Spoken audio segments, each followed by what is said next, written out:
तो अनंत सिंह उनके पार्टी में थे तो महर्षि विश्वामित्र थे। हमारे यहाँ है तो डाकू खड़क सिंह हो गए।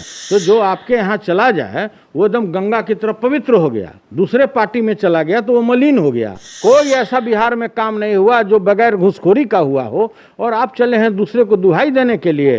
क्या बात करते हैं मुकेश सहनी जी का जो आरोप लगा में तेजस्वी जी पर। नमस्कार, मेरा नाम आलोक है, आप लाइव स्ट्रीज देख रहे हैं।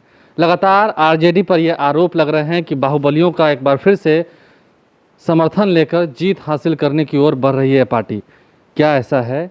क्या बाहुबलियों और जिन पर आपराधिक मुकदमे दर्ज हैं उनके परिजनों को टिकट देकर आरजेडी इस बार अपना नाव पार लगाना चाहती है? आरजेडी में से सुनील सिंह है। कड़े सवाल होंगे आपसे आज।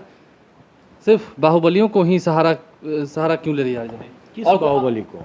किस बाहुबली को? आपने अनंत सिंह को टिकट दिया, उन्होंने आज नॉमिनेशन कर दिया, उसके बाद आपने नवादा में राजवल्लभ यादव की पत्नी को दे दिया। तो इन तमाम लोगों को टिकट देकर क्या बताना चाहते हैं? क्या यही नया बिहार होगा?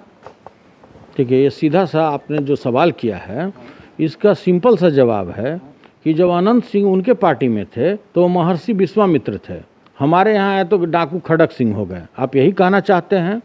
आप राजवल्लभ जी की बात करते हैं, आप उनके पत्नी की बात करते हैं, तो धूमल सिंह कौन है, पप्पू पांडे कौन है, सतीश पांडे कौन है, उनके यहाँ से जो हुलास पांडे कौन है, उनके यहाँ के आपको गोपाल मंडल कौन है? अरे फेरहिस्त है उनके यहाँ का। आप इस तरह से किसी के ऊपर में कीचड़ नहीं उछाल सकते, इसलिए कि आपका पूरा शरीर मलिन है। आप इस तरह से बोलकर कि अनंत सिंह है तो आप दोनों करबद्ध करके जैसे लग रहा था कि मुरारी बाबू से आशीर्वाद लेने गए थे। क्या सारे दुनिया ने यह तस्वीर देखा? आप विधानसभा के दरवाजा पर आप मुरारी बाबू की तरह आशीर्वाद ले रहे थे। कौन ले रहे थे उनको बोलने की भी जरूरत नहीं है, पूरा दुनिया ने देखा है। तो आप एक सिंपल आप अनंत सिंह की बात करते हैं। अनंत सिंह का गुनाह क्या है भाई? ये तो कोर्ट तय करेगा। उनके घर में हथियार बरामद हुए, फिर उन पर यूएपीए एक्ट लगाया गया, तो कोर्ट तय करेगा ना, जनता न तय करेगी। अगर वो बहुत बड़े अपराधी हैं तो उनको जनता चुनाव हरा देगी, उनको जनता चुनाव हरा देगी ना, कि आप तय कर दीजिएगा। आपने कहा है कि नई सोच नया बिहार, अब की बार युवा सरकार, तेजस्वी यादव का चेहरा आपने दिखाया है। तो क्या तेजस्वी यादव, विपक्ष पूछा है कि इन बाहुबलियों के समर्थन से ही क्या एक बार फिर से 95 और सन 2000 वाला राज आने वाला है क्या? देखिए, ये बात आप नहीं बोल सकते। जितने भी अपराधी थे, सूरजभान थे उस समय के अपराधी, आज आपके यहाँ चले गए तो बहुत बड़े महर्षि विश्वामित्र हो गए, ठीक है, विवेकानंद हो गए। ऐसे थे पहले तो बहुत बड़े अपराधी हो गए थे। तो जो आपके यहाँ चला जाए वो एकदम गंगा की तरफ पवित्र हो गया, दूसरे पार्टी में चला गया तो वो मलिन हो गया। तो देखिए ये सब चलने वाला नहीं है। और जहाँ तक आप आदरणीय तेजस्वी जी की बात करते हैं तो तेजस्वी जी ने तो ओपन घोषणा किया है, पहले कैबिनेट मीटिंग में 10 लाख बेरोजगारों को मैं नौकरी देने जा रहा हूँ। नहीं, ये भी बात है, आप ये भी कहिए ना। जिस तरीके से तेजस्वी यादव को आप उनके वादों को गिना रहे हैं, आपके जो विपक्ष में बैठी हुई है बीजेपी एनडीए, उन्होंने साफ साफ कहा है, ये भी कहा है कि इस बार विपक्ष के नेता की कुर्सी भी नसीब नहीं होगी, 25 सीट भी नहीं आने जा रहा है। अरे पहले अपना ना वो धन मनावें कि वो दहाई में पहुंच रहे हैं कि नहीं। जिस तरह उन्होंने पूरे बिहार वासियों को ठगा है, जिस तरह से हर एक क्षेत्र में विकास में वो फिसड्डी साबित हुए, भ्रष्टाचार का बोलबाला रहा, कोई ऐसा बिहार में काम नहीं हुआ जो बगैर घूसखोरी का हुआ हो, और आप चले हैं दूसरे को दुहाई देने के लिए। नहीं, तो आपका कॉन्फिडेंस जो है क्या बढ़ रहा है? लोजपा के चलते बढ़ रहा है कि आप जीत रहे हैं? क्या लोजपा उनको नुकसान पहुंचाएगी और आपको फायदा? अरे लोजपा पार्टी तो उन्हीं का अंग है, मेरा अंग थोड़ा ही है। तो वो कह रहे ना कि हम बीजेपी के साथ हैं, जेडीयू के साथ थोड़ी हैं। जेडीयू ने भी कहा कि हमारी वजह से रामविलास जी राज्यसभा तक गए। अब देखिए क्या परिस्थितियां हैं। वाह रे वाह, क्या कमाल की बात है। लोजपा पार्टी बीजेपी के साथ है, बीजेपी पार्टी जदयू के साथ है, और आप कहते हैं कि वो अलग लड़ रहा है। ऐसा हो सकता है? ये भी ये लोगों का कोई बहुत बड़ा स्ट्रेटजी है, बिना स्ट्रेटजी का ये लोग नहीं कर सकता।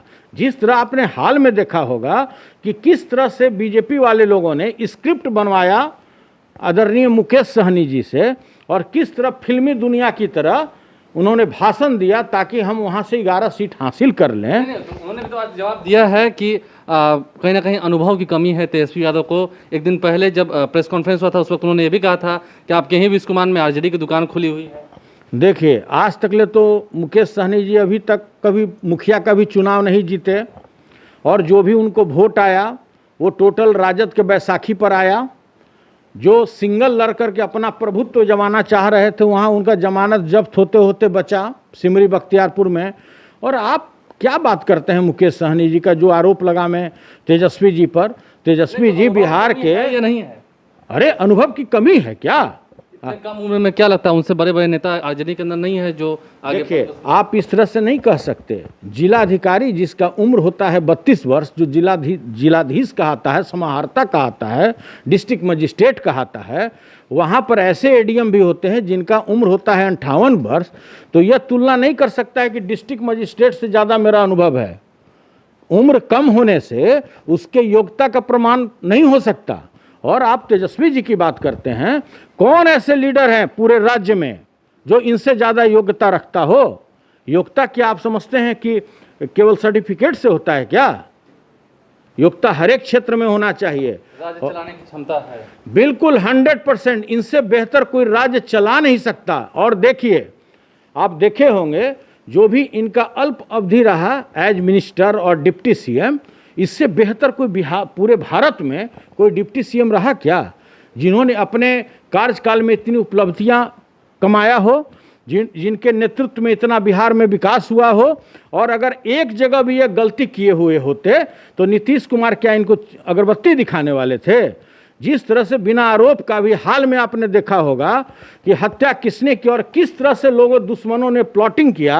अभी मैं 10 मिनट पहले देख रहा था कि वो सारे अपराधी पकड़े गए, दूध का दूध पानी का पानी हो गया। और जिस तरह से आपने छवि पर दाग लगाने का कोशिश किया प्लानिंग वे में, ये शर्म आना चाहिए सरकार को कि आप किसी लड़के पर जिसने आज तक पूर्णिया नहीं गया, फॉल्स फोन पर टोटल कॉल हो रहा है और आपके नेतृत्व में हो रहा है। आप जान रहे हैं कि वो कॉल बिल्कुल फॉल्स है, वो फोन फॉल्स है, और आप किसी का हत्या करा के किसी के ऊपर आरोप लगवा रहे हैं। अंतिम सवाल आपसे यही है, आप इतने कॉन्फिडेंट में कैसे कह रहे हैं कि तेजस्वी यादव ही मुख्यमंत्री होंगे? आपने पहले भी कई बार कहा है कि 10 तारीख को देखिएगा परिणाम। आप कह रहे हैं कि एक अन्य मार्ग में चेहरा बदलने वाला है। आपको अभी भी शंका नजर आ रहा है क्या? तो आपको कैसे पता है वोटिंग से पहले? अरे भाई, बॉडी के केमिस्ट्री से पता लगता है। अभी जाइए माननीय मुख्यमंत्री जी का बॉडी का केमिस्ट्री पढ़िए, उनकी क्या हालत है। आप पढ़ रहे हैं? अरे हम लोग कहाँ पर, हम लोग तो रोज टीवी पर उनको देख रहे हैं। पहले का मुख्यमंत्री, अभी का मुख्यमंत्री, वर्तमान उनका चेहरा आप मिलान कर लीजिए। उनका खुद केमिस्ट्री बता रहा है कि अब उनका गद्दी घसक चुका है। अब वो बिहार के मुख्यमंत्री बनने वाले नहीं हैं। बिहार के अगले मुख्यमंत्री तेजस्वी यादव जी ही बनने वाले हैं। देखिए, सुनील सिंह थे, साफ साफ वो कह रहे हैं कि केमिस्ट्री देखिए, चेहरे पर पता चल रही है। और साफ साफ अभी भी दावा कर रहे हैं कि अगले मुख्यमंत्री तेजस्वी यादव ही होंगे। वहीं बाहुबलियों के आरोप उन्होंने कहा है कि कई बाहुबली जो पहले उनके पार्टी में थे, उस वक्त क्या वो ऋषि मुनि हो गए थे और हमारे पाले में आए हैं तो वो बाहुबली कहलाने लगे हैं। तो ये सब बस बातों की हेराफेरी है। आप लाइव स्ट्रीम देखते रहें, हमारे चैनल को सब्सक्राइब कर लें, साथ साथ फेसबुक पेज भी लाइक करें।